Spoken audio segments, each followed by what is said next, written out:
Hi friends, ನಾನು ನಿಮ್ಮ ಮನೋಜ್. ನಾನಿವತ್ತು ಹೊರಟಿರೋದು ನನ್ನ ಫ್ರೆಂಡ್ ಮನೆಗೆ. ಅದು ಯಾವುದೂ ಅಲ್ಲ, ಹಬ್ಬನಕುಪ್ಪೆ. ನನ್ನ ಫ್ರೆಂಡ್ ನವೀನ್ ಅವನು ತುಂಬ ದಿನದಿಂದ ಫೋನ್ ಮಾಡ್ತಾಯಿದ್ದ, ಬಾ ಮನೆಗೆ, ತುಂಬ ದಿನ ಆಯ್ತಲ್ಲ ಬಂದೇ ಇರಲ್ಲ ಅಂದ್ಬಿಟ್ಟು. ಸರಿ ಆಯಿತು ಬರ್ತೀನಿ ಅಂದ್ಬಿಟ್ಟು ನಾನು ಹೊರಟೆ. ಅಲ್ಲಿಂದ ಅವನು ನಮ್ಮ ತೋಟದ ಹತ್ರನೇ ಬಂದ್ಬಿಡು, ಅಲ್ಲೇ ಇದ್ದೀನಿ ನಾನು ತೋಟದ ಹತ್ರ ಅಂತ ಅಂದ. ಸರಿ ಬಿಡಪ್ಪ ಅಲ್ಲಿಗೆ ಬರ್ತೀನಿ ಅಂದ್ಬಿಟ್ಟು ಅಲ್ಲಿಗೆ ಹೊರಟೆ. ನೋಡಿ ಇಲ್ಲೇ ಇವನೇ ನನ್ನ ಫ್ರೆಂಡ್ ನವೀನ, ಚಡ್ಡಿ ದೋಸ್ತ್. ಹಂಗೆ ಮಾತಾಡ್ತಾ ಅವನು ಹಸುಗೆ ಫೀಡ್ಸ್ ಇಟ್ಟ. ಫೀಡ್ಸ್ ಜೊತೆ ಹಂಗೆ ಮಾತಾಡ್ತಾ 3 ಹಸುಗಳವೆ. ಇದೊಂದು ಹೊಸ, ಇದೊಂದು ಕರ ಅದ್ರದ್ದು. ಇದೊಂದು ಈಗ ಹೊಸ ತಂದಿರೋದು, ಇವಾಗ ಒಂದು ಹೊಸ. ಈ ಹಸು ಬಗ್ಗೆ ಹೇಳಲೇಬೇಕು ನಿಮಗೆ. ಇದು ಪಂಜಾಬಿಂದ ತರಿಸಿರೋ ಹಸು. ಪಂಜಾಬಿಂದ ಒಬ್ಬ ಡೀಲರು ಮಂಡ್ಯಕ್ಕೆ ತರಿಸ್ಕೊಂಡು ಅಲ್ಲಿಂದ ತಗೊಬಂದಿರೋ ಹಸು. ನಾನು ಬಂದಿದ್ದೆ ಮೇ ಬಿ ಜಾಸ್ತಿ ಈ ಹಸು ನೋಡೋಕ್ಕೇ ಬಂದಿರೋದು ಅಂದ್ಕೊಳ್ಳಿ. ಆ ಹಸು ರೇಟ್ ಮಾತ್ರ ಕೇಳಬೇಡಿ ಯಾರೂ. ಈ ಹಸು ಮನೇಲೇ ಹುಟ್ಟಿರೋದು.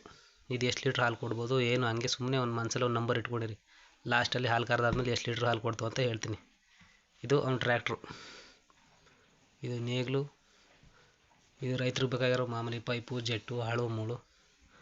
ಹಂಗೆ ನನ್ನ ಫ್ರೆಂಡ್ ಜೊತೆ ಮಾತಾಡ್ತಾ ಅವ್ನು ಶುಂಠಿ ಹೊಲ ನೋಡಿ. ನಾನು ಶುಂಠಿ ಹಾಕಿರೋದಕ್ಕಿಂತ 10 ದಿನ ಲೇಟಾಗಿ ಹಾಕಿರೋ ಶುಂಠಿ ಎಷ್ಟು ಚೆನ್ನಾಗೈತೆ ಅಂತ ನೋಡಿ. ಹಿಂಗೆ ಒಬ್ರಿಗಿಂತ ಒಬ್ಬರು ಎಕ್ಸ್ಪರ್ಟ್ ಇರ್ತಾರೆ ಅಂತ ಹೇಳಿದ್ರು. ರೈತರು ಒಬ್ಬರಿಗಿಂತ ಒಬ್ಬರು ಎಕ್ಸ್ಪರ್ಟ್ ಇರ್ತಾರೆ. ತೋಟದೊಳಗಡೆ ಶುಂಠಿ ಹಾಕಿರೋದ್ರಿಂದ ಮರಕ್ಕೆ ಚೆನ್ನಾಗಿ ನೀರು ಸಿಗ್ತಾ ಇರೋದ್ರಿಂದ ಗೊಬ್ಬರ ನೀರೆಲ್ಲವ ಎಲ್ಲ ಮರನೂ ತುಂಬ ಚೆನ್ನಾಗಿ ಫಲಕಚ್ಚವೆ. ಮೊಬೈಲಲ್ಲಿ ಕಾಣಿಸ್ತಾ ಇಲ್ಲ. ಹಂಗೇ ಅದಾದಮೇಲೆ ಕುರಿ ಶೆಡ್ ಮಾಡೋನೆ. ಪ್ಯಾಡಾಕ್ ಸಿಸ್ಟಮ್ ಅಂದರೆ ಕಟ್ಟಾಕಂಗಿಲ್ಲ, ಹಿಂಗೆ ಸುಮ್ಮನೆ ಓಪನ್ ಬಿಟ್ಬಿಡೋದು. ಇವನು ಒಂದು 20-25 ಕುರಿ ಸಾಕಬೇಕು ಅನ್ನೋ ಪ್ಲ್ಯಾನಿಂಗಲ್ಲಿ ಇದನ್ನ ಮಾಡಿಸ್ಕೊಂಡವನೆ. ಇವಾಗ ಸದ್ಯಕ್ಕೆ ಎಕ್ಸ್ಪೀರಿಯೆನ್ಸ್ ಆಗಿರಲಿ ಅಂದ್ಬಿಟ್ಟು 1-2 ಕುರಿ ತಗೊಬಂದುಬಿಟ್ಟವನೆ. ಇವು ನಮ್ಮನ್ನ ನೋಡಿದ್ರೆ ಯಾರೋ ಬಂದ್ಬಿಟ್ಟವ್ರೆ ಹೊಸಬ್ರು ಅನ್ನಂಗೆ. ಆ ಕಡೆಯಿಂದ ಈ ಕಡೆಯಿಂದ ಆ ಕಡೆ ಓಡಾಡ್ತಾಯಿದ್ದವು. ಈ ಪ್ಯಾಡಾಕ್ ಸಿಸ್ಟಮ್ ಮಾಡಿದ್ರೆ ಇದೊಂದು ಗೋಳು, ಮುಟ್ಟಂಗಿಲ್ಲ ಮಾಡಂಗಿಲ್ಲ. ಒಂದು ಕಡೆ ಸೈಡ್ಗೆ ಮೇವು, ಒಂದು ಸೈಡ್ಗೆ ನೀರು ಹಾಕ್ಬಿಟ್ರೆ ಅವೇ ತಿನ್ಕೋತವೆ, ಅವೇ ಬಿದ್ದಿರ್ತವೆ. ಇದು ಇನ್ನೂ ನೀರಿನ ಟ್ಯಾಂಕೆಲ್ಲ ಇಡಬೇಕು. ನೀರು ತಾನಾಗೆ ನಲ್ಲಿಗೆ ಬರೋ ಥರ ಮಾಡೋ ಥರ ಪ್ಲ್ಯಾನ್ ಮಾಡಿಟ್ಟವನೆ. ಇವಾಗ ನೆಕ್ಸ್ಟು ಕಿರ್ಗಾವ್ಲಿಗೆ ಹೋಗಿ ಒಂದು 20 ಮರಿ ಥರ ಪ್ಲ್ಯಾನಿಂಗಲ್ಲಿ ಇದ್ದಾನೆ. ಅತಿ ಶೀಘ್ರದಲ್ಲಿ ತಗೊಬರ್ತಾನೆ. ಇದು ಹಸುಗಳು ಕಟ್ಟಾಗೋ ಕೊಟ್ಟಿಗೆ. ಇದು ಗೊತ್ತಲ್ಲ, ಗೊಂತು, ಮೇವು ತುಂಬಿಡೋದು. ಇದು ಮೇವಿಗೋಸ್ಕರ ಸೈಲೇಜ್ ಮಾಡಿ ಇಟ್ಕೊಂಡವನೆ. 3 ಬ್ಯಾಗ್ ಸೈಲೇಜು, ಒಂದೊಂದು ಬ್ಯಾಗು 1 ಟನ್ ಹಿಡಿತವೆ. ಇದರಲ್ಲಿ ಆಗಲೇ ಒಂದು ಯೂಸ್ ಮಾಡೋಕ್ಕೆ ಸ್ಟಾರ್ಟ್ ಮಾಡವನೆ. ಸೈಲೇಜ್ ಹೆಂಗದೆ ನೋಡೋದ ಅಂದ್ಬಿಟ್ಟು ಹಂಗೆ ಕೈ ಹಾಕಿ ನೋಡಿದ್ರೆ ಏನು ಗಮ್ ಅಂತಾಯಿತು. ಚೆನ್ನಾಗಿ 40-45 ದಿನ ಆಗಿತ್ತು. ಒಳ್ಳೆ ಚೆನ್ನಾಗಿ ಮಾಗಿತ್ತು ನೋಡಿ. ಸೈಲೇಜ್ ತುಂಬ ಚೆನ್ನಾಗೈತೆ. ಇದು ಇದಾರೆ ಸೈಲೇಜ್ ನೋಡಾದ್ಮೇಲೆ ಹಂಗೆ ಪಕ್ಕದಲ್ಲಿ ಹೊಗೆ ಸೊಪ್ಪು ಮಾರ್ಕೆಟ್ಗೆ ಬೇಲ್ ಬಿಡ್ಬೇಕು ಅಂದ್ಬಿಟ್ಟು ಒಂದು 4-5 ಬೇಲ್ಗಾಗೋಷ್ಟು ಸೊಪ್ಪಿಗೆ ನೀರು ಹೊಡೆದು ಹದ ಮಾಡಿ ಇಟ್ಟಿದ್ದ. ಇನ್ನೊಂದು 2 ದಿನಕ್ಕೆ ಕ್ಲಸ್ಟರ್ ಆಯ್ತಂತೆ.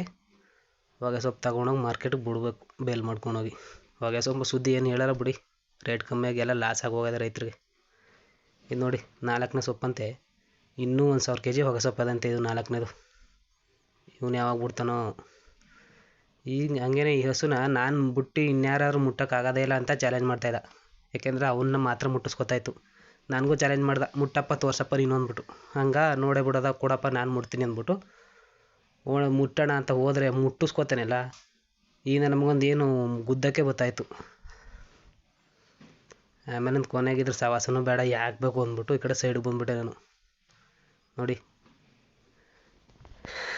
ಹಂಗೆ ಮಾತಾಡ್ತಾ ಹಾಲು ಕರೆ ಟೈಮೇ ಆಗೋಯ್ತು. ಕರ ಬಿಟ್ಟು ಹಾಲು ಕುಡಿಲಿ ಅಂದ್ಬಿಟ್ಟು ಕರ್ರಿಗೆ ಹಾಲು ಕುಡಿಸ್ಬಿಟ್ಟು ಹಂಗೆ ಸೈಡ್ ಕಟ್ ಹಾಕ್ಬಿಟ್ಟು ಹಾಲು ಕರೆಯೋಕ್ಕೆ ಸ್ಟಾರ್ಟ್ ಮಾಡೇ ಬಿಟ್ಟ. ಇವನು ಹಾಲು ಕರೆಯೋದು ನೋಡಿದ್ರೆ ನನಗೆ ಆಶ್ಚರ್ಯ ಆಯ್ತಾಯಿತ್ತು. ಅವನೇನು ಕರೀತಾವನೋ ಇಲ್ಲ ಅದೇ ಬರ್ತದೋ ಅನ್ನೋ ಥರ ಅಷ್ಟು ಸ್ಪೀಡಾಗಿ ಹಾಲು ಕರೀತಾ. ನಾನು ಹಾಲು ಕರೆಯೋಕೆ ಹೋದರೆ ನಮಗೆ ಕೈ ಹಂಗಂಗೆ ಸೊಟ್ರಕೊಬಿಡ್ತವೆ. ಸೊಟ್ಟು ಹಂಗೆ ಕೈಯೆಲ್ಲ ಹಂಗೆ ಬೆಂಡಾಗೋಯ್ತವೆ. ನನ್ನ ಕೈಲಿ ಆಗೋದೇ ಇಲ್ಲ ಕಣಪ್ಪ, ನನಗೆ ಹಾಲು ಕರೆಯೋಕ್ಕೂ ಬರೋದಿಲ್ಲ ಅಂದ್ಬಿಟ್ಟು ಹಂಗೆ ಹೇಳ್ತಾಯಿದ್ದ. ಅವ್ನು ಹಂಗೆ ಅದನ್ನೇ ಕೇಳ್ಕೊಂಡು ನಗಾಡ್ತಾಯಿದ್ದ. ಇನ್ನೂ ಹಾಲು ಕರೆಯೋಕ್ಕೆ ಬರೋಕ್ಕಿಲ್ವ ನನಗೆ ಅಂದ್ಬಿಟ್ಟು. 254 DI ಮೆಸ್ಸಿ ಪರ್ಗ್ಯೂಷನ್ ಅಂದ್ಬಿಟ್ಟು 50 HP ಗಾಡಿ. ಇವನು ಚಿಕ್ಕವರಿಂದ ಧೋನಿ ಫ್ಯಾನು ನೋಡಿ. 07 ಕಾಣಿಸ್ತಾ ಇರ್ಬೋದು. ಧೋನಿಗೋಸ್ಕರ ಹಾಕ್ಸ್ಕೊಂಡಿರೋದು. ಮಳೆ ಅಂದ್ಬಿಟ್ಟು ಟ್ರೈಲರ್ ಹಂಗೆ ಎತ್ನೇಸೋನೆ ನೋಡಿ. ಅಲ್ಲಿ ನಂದೊಂದು ಬೈಕ್ ಕಾಣಿಸ್ತಾ ಇರ್ಬೋದು. ನಾವು ಹಾಲು ಕರೆದಾಯ್ತು. ಹಾಲು ಕರೆದ್ಬಿಟ್ಟು ಹೇಳಿದ್ನಲ್ಲ ಆಗಲೇ ಎಷ್ಟು ಲೀಟ್ರ್ ಹಾಲು ಕೊಡ್ಬೋದು ಗೆಸ್ ಮಾಡಿರಿ ಅಂದ್ಬಿಟ್ಟು ನೋಡಿ. ಇವಾಗ ಆ ಕಡೆ ಕ್ಯಾನ್ಗೆ ಹಾಕ್ತೀನಿ, ಎಷ್ಟು ಲೀಟ್ರ್ ಆಗ್ಬೋದು ನೋಡಿ. ನಾನು ಒಂದು 5 ಲೀಟ್ರ್ 6 ಲೀಟ್ರ್ ಕೊಡ್ತದೆ ಅಂತ ಅಂದ್ಕೊಂಡ್ರೆ ಆ ಸ್ಟೀಲ್ ಕ್ಯಾನ್ 12 ಲೀಟ್ರದಂತೆ. ಹೆಚ್ಚು ಕಮ್ಮಿ ಆದರೂ ತುಂಬ ಆಗೋಯ್ತು. ಅವನೇ ಹೇಳಿದಾಗ ಹೆಂಗೆ ಹೋದ್ರು 9ರಿಂದ 9.25 ಲೀಟ್ರ್ ಹಾಲು ಆಯ್ತದೆ ಗುರು, ನೊರೆಗಿರಿ ಎಲ್ಲ ಲೆಸ್ ಮಾಡಿದ್ರು ಅಂತ. ನನಗೆ ಆಶ್ಚರ್ಯ ಆಗೋಯ್ತು. ಅದು ಅಷ್ಟು ಚಿಕ್ಕ ಹಸು, ಮನೇಲೇ ಹುಟ್ಟಿರೋದಂತೆ, 5 ಲೀಟ್ರೂ ಕೊಡೋಕ್ಕಿಲ್ಲ ಅಂತ ನಾನು. ಹಂಗೆ ಮಾತಾಡ್ಕೊಂಡು ಮಳೆ ಬರೋಂಗಾಗೋಯ್ತು, ಕತ್ಲೆನೂ ಆಗೋಯ್ತು. ಬೇಗ ಮನೆಗೆ ಹೋಗೋದ ನಡಿಯಪ್ಪ ಅಂದ್ಬಿಟ್ಟು ಮನೇಲಿ ಹಸುಗಳಿಗೆಲ್ಲ ಗೊಂತಿಗೆ ಸೈಲೇಜ್ ತುಂಬ್ತಾಯಿದ್ದ ರಾತ್ರಿಗೆ ಮೇವಾಗಂಗೆ. ಒಂದೊಂದು ದೊಡ್ಡ ದೊಡ್ಡ ಜಾಲರಿ ಬಕೆಟ್ ಹಿಡ್ಕೊಂಡು ಅದ್ರಲ್ಲಿ ತುಂಬಿದೆ ನೋಡಿ. ಒಂದಕ್ಕೆ ಹಾಕಿಟ್ಟವನೆ. ಬೆಳಗಾನ ಎಷ್ಟು ಬೇಕಷ್ಟು ತಿಂತವೆ, ಇಲ್ಲಾಂದರೆ ಸುಮ್ಮನೆ ಮನಿಕತ್ತವೆ. ಒಂದಕ್ಕೆ ಇದು, ಇನ್ನೊಂದಕ್ಕೆ ತುಂಬ್ಕೊಂಡು ತಗೊಬತ್ತವನೆ ನೋಡಿ. ಇನ್ನೊಂದಕ್ಕೆ ಅದು ತುಂಬಿಟ್ಬಿಟ್ರೆ ಬೆಳಗಾನ ತಿನ್ಬೋದು ಎಷ್ಟು ಬೇಕಷ್ಟು. ಬೇಕು ಅಂದ್ಬಿಟ್ಟು ಕರುಗೆ ಸೈಲೇಜು ಮತ್ತು ಇದೊಂದು ಮಿನರಲ್ ಮಿಕ್ಸ್ಚರು ಆ್ಯಕ್ಟಿಕ್ ಆಫ್ ಅಂದ್ಬಿಟ್ಟು ಹೆಲ್ದಿ ಗ್ರೋತ್. ಹಂಗೆ ಮಾತಾಡ್ಕೊಂಡು ಕತ್ಲೆ ಆಗೋಯ್ತು ಅಂದ್ಬಿಟ್ಟು ಲೇಟ್ ಆಯಿತು ಬೇಗ ಅಂದ್ಬಿಟ್ಟು ನಾವು ಹೋಗಿದ್ದೆ ಡೈರಿಗೆ ಹಾಲು ಹಾಕೋಕ್ಕೆ. ಊರೂರು ಡೈರಿ ಹಾಲು ಉತ್ಪಾದಕರ ಸಹಕಾರ ಸಂಘ, ಹಬ್ಬನಕುಪ್ಪೆ, BMC ಕೇಂದ್ರ. ಈ ಡೈರಿಗೆ ಸೆಕ್ರೆಟ್ರಿ ಯಾರೂ ಅಲ್ಲ, ನನ್ನ ಫ್ರೆಂಡ್ ನವೀನ್ ಅವ್ರ ಅಪ್ಪನೇ, ನಾಗರಾಜ್ ಅಂದ್ಬಿಟ್ಟು. ಆ ಡೈರಿ ಮೇಲೆ ಒಂದು ಲೈನ್ ಬರೆದಿತ್ತು, ಪಾತ್ರೆ ಶುದ್ಧವಾಗಿರಲಿ, ಹಾಲು ಮಂದವಾಗಿರಲಿ ಅಂದ್ಬಿಟ್ಟು. ಭಾಳ ಇಷ್ಟ ಆಯಿತು ಆ ಲೈನು. ಅದಾದಮೇಲೆ ಅವ್ರ ಮನೆಗೆ ಹೋದೋ ನೋಡಿ. ಇದು ಅವ್ರ ಮನೆ. ಮೊದಲು ಹೋಗಿದ್ದವ್ರ ತೋಟ, ಅವ್ರ ಕೊಟ್ಟಿಗೆ. ಇದು ಅವ್ರ ಮನೆಗೆ ಹೋಗ್ಬಿಟ್ಟು ಮಾತಾಡ್ಕೊಂಡು ಕೂತಿದ್ದೋ.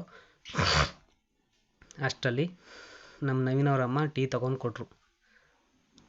ಟೀ ತುಂಬ ಚೆನ್ನಾಗಿತ್ತು. ಟೀ ಕುಡಿತಾ ಮಾತಾಡ್ತಾ ಅವ್ರ ಮನೆದೊಂದು UPS ಕೆಟ್ಟೋಗಿತ್ತಂತೆ. ಅವರಪ್ಪ ರೆಡಿ ಮಾಡಿಸಿಟ್ಟಿದ್ರು. ಅದನ್ನ ಮೊದಲಿಂದ ಇನ್ಸ್ಟಾಲ್ ಮಾಡಿಬಿಟ್ಟು ಕನೆಕ್ಷನ್ ಕೊಡ್ತಾ ಇದ್ದ. ಮಾತಾಡ್ಕೊಂಡು ಟೈಮ್ ಹೆಂಗಾಯಿತು ಅಂತಲೇ ಗೊತ್ತಿಲ್ಲ. ಊಟ ಟೈಮ್ ಆಗೇ ಹೋಯ್ತು. ಆವಾಗ ಆಂಟಿ ಊಟ ತಗೊಬಂದು ಕೊಟ್ಟರು ನೋಡಿ. ತರಕಾರಿ ಸಾಂಬಾರು, ಆಮ್ಲೆಟು, ಮಾವಿನ ಹಣ್ಣು.